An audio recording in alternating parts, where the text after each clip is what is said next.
Obserbahan nyo po yung jade plant nyo kung matamlay ba sila tingnan, happy ba sila tingnan. So kung hindi sila happy, matamlay sila tingnan mga kabayan, so may kulang.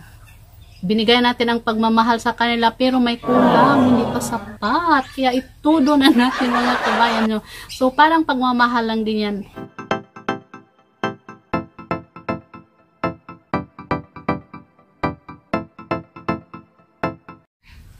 Hi everyone! Welcome back to our channel. Once again, Kabayan Amor po ang plantita ng Australia.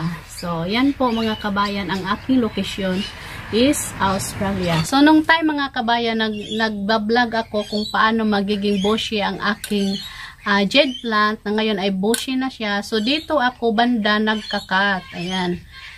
Kung napapansin nyo yan. So, dito ako nagkakat, which is ngayon is mayroon na siyang tatlong rosette na po mga kabayan.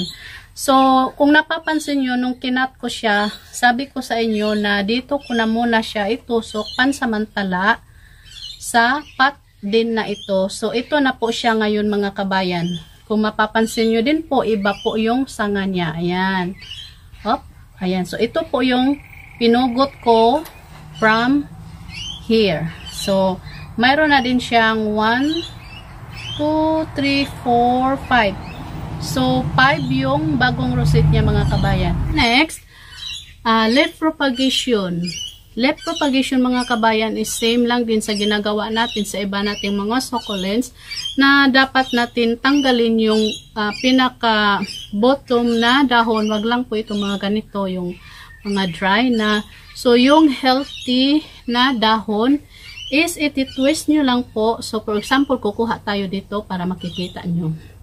So, dito tayo kukuha mga kabayan. So, iti-twist nyo lang po yan.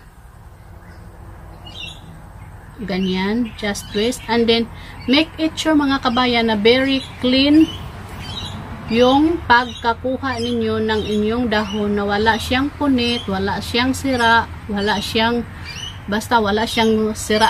So, yun po ang pagtatanggal ng dahon para ating i-propagate, and then nasa sa inyo kung saan nyo siya ipatong. Kasi ako, mayroon akong kumbaga plates talaga na nilalagyan ko sa aking mga dahon na pinopropagate. So this one is dito lang natin ilalagay.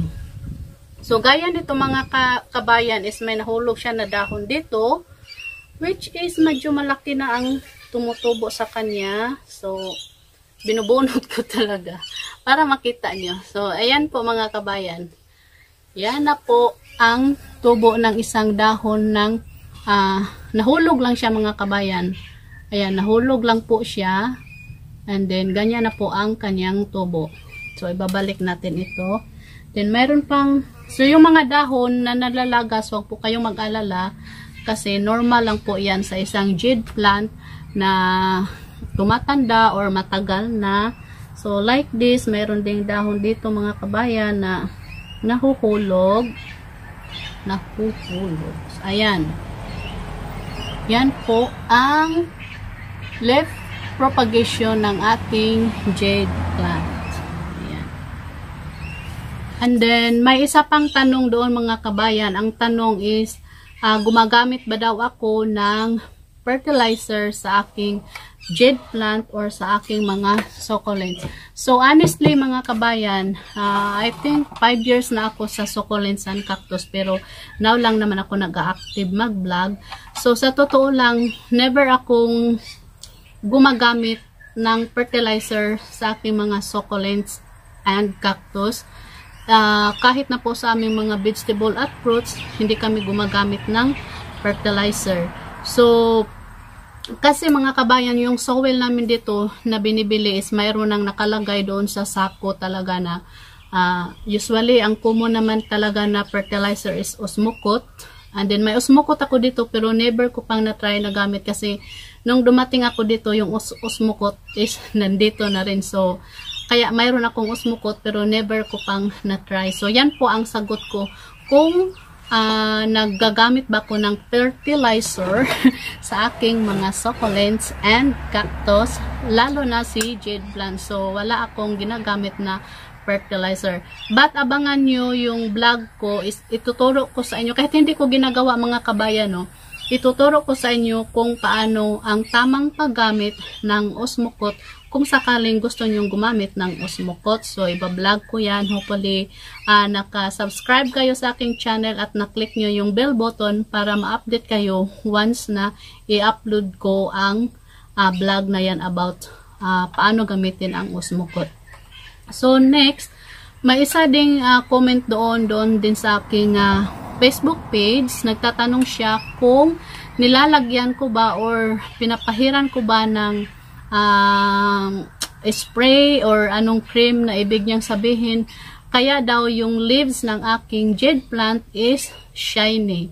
So hindi po ako naglalagay ng pangpa-shine po sa aking jade plant. So normal lang po ang shine nila mga kabayan. Ganyan lang po ang nila. So wala akong nilagay na pang shine dyan. So hindi naman sila sapatos para lagyan natin ng shine, diba?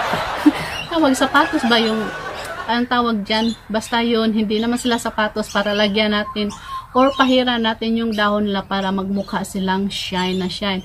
So ano nga ba ang dahilan kung bakit yung jade plant natin is minsan nalalagas ang dahon or minsan nagkaroon ng black spot?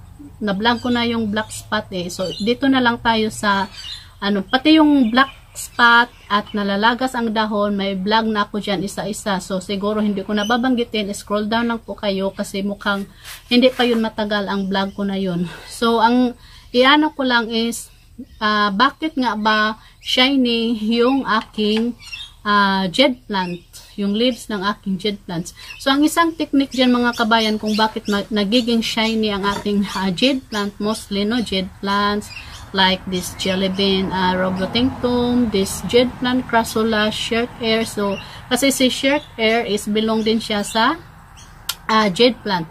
So ang dyan mga kabayan kung bakit sila shiny is nabigyan ko sila ng tamang sunlight. So sunlight exposure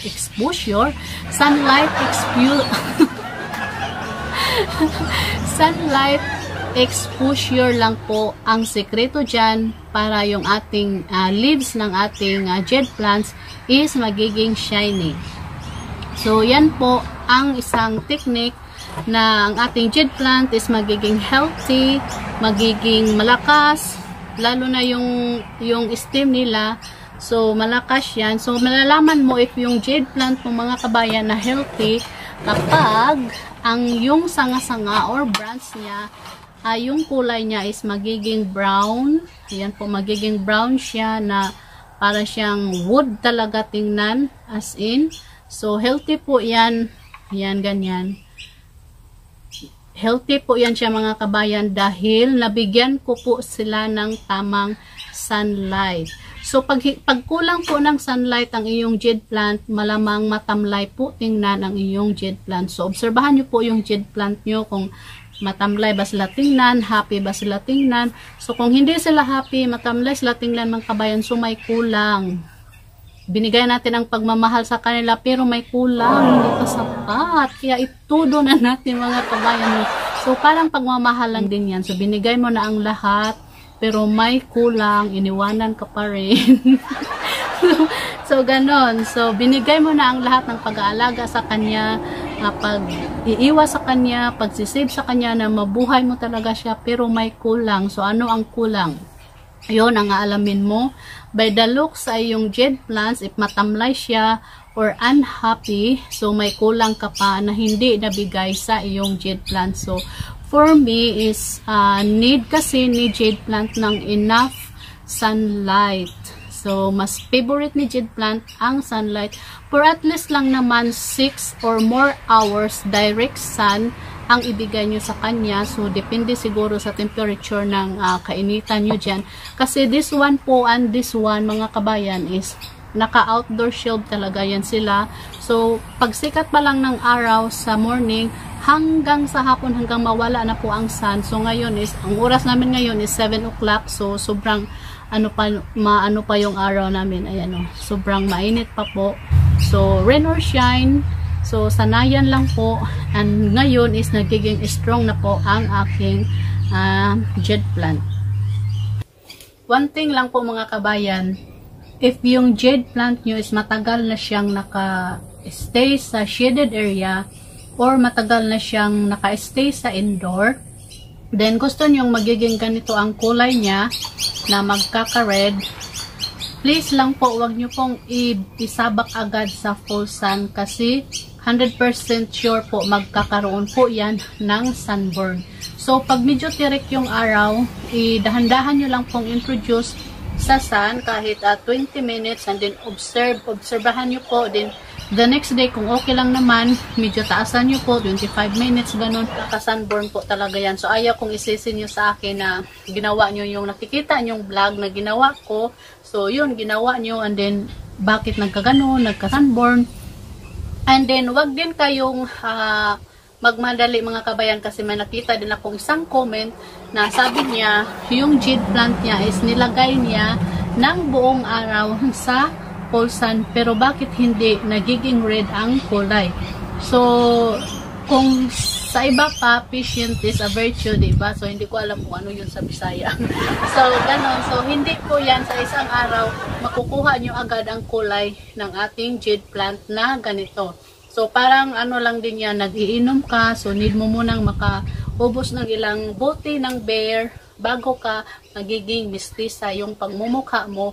So ganun din sa ating jade plant na mag-need mo muna siyang ilagay sa arawan. 3 weeks din, ano na natin ng months bago siya ma-achieve yung kulay ng inyong jade plant. So yan lang po ang aking paalala sa inyo mga kaibigan. So yun po, kailangan ng sunlight. Pwede din siya sa indoor, which is nakaharap siya sa bintana niya, nakakasagap po siya ng sun for at least 6 hours lamang po. Kasi pag kulang talaga si jade plant nyo ng sunlight, hindi siya nakasagap ng sunlight, is talagang tatamlay po ang looks ng iyong jade plant mga kabayan. So hopefully may natutunan kayo kahit kunti lang sa vlog na ito mga kabayan. And then thank you so much kung nagustuhan mo ang vlog na ito. Please do consider to subscribe our channel and click that bell button para maging update kayo sa susunod natin na iba-vlog